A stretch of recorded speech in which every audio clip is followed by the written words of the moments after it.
Na katika hili nina huzuni kubwa zaidi kuhusu jukumu la vijana wetu ambao tunaamini kuwa ni nguzo na nguvu kazi ya taifa katika uzalishaji. Sasa wamehusika katika vitendo hivi vya kufanya fujo na vurugu.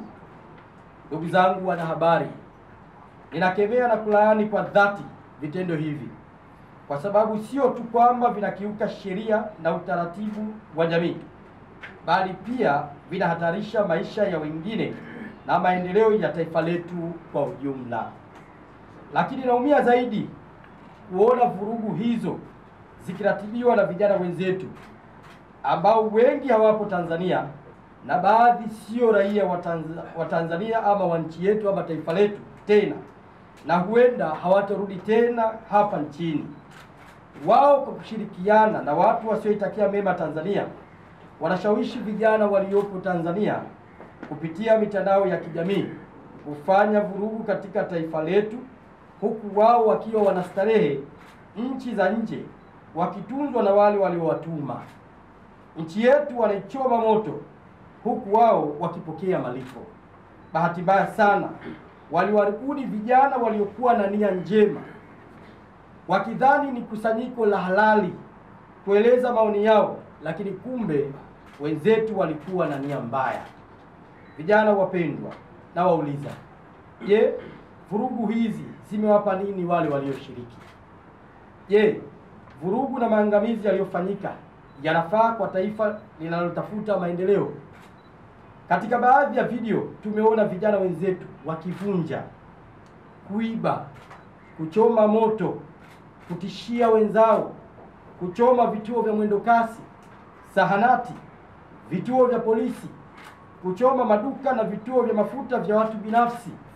Vijana wenzangu, hii haikuwa demokrasia, bali vurugu na uhalifu. Ndugu waandishi wa habari, kama viongozi na wazazi, tuna wajibu wa kuwakumbusha vijana wetu kwamba uhuru wa kuandamana si haki ya kutoa maangamizi na kuhatarisha maisha ya watu wengine, na wala sio sahihi kuchoma mali zenu ambazo zimejengwa na kodi zenu wenyewe. Taa za barabarani, vituo vya mabasi, vituo vya polisi, zahanati ni vitu vinavyotoa huduma kwenu wenyewe. Na walioshiriki vurugu, wengine walipoumia, ilitakiwa wapelekwe zahanati zilizopo jirani, lakini zilikuwa zimeshachomwa, hali iliyopelekea kupoteza maisha kwa makosa yenu wenyewe. Yaani, madhara ya kwanza waliopata ni wale washiriki wa vurugu wenyewe. Baada ya kujeruhiwa, walipotakiwa kupata huduma ya kwanza katika zahanati za karibu, walikuwa washamesha choma moto, hali iliyosababisha wapoteze maisha. Vurugu hizi, na naziita vurugu badala ya maandamano, kwani kwa sheria ya nchi yetu maandamano huwa na kibali, njia na muda. Hazikuwa na nia yoyote njema kwa nchi yetu, bali kutoa maumivu na kutoa athari kubwa ndani ya jamii nzima ya Watanzania na nchi jirani.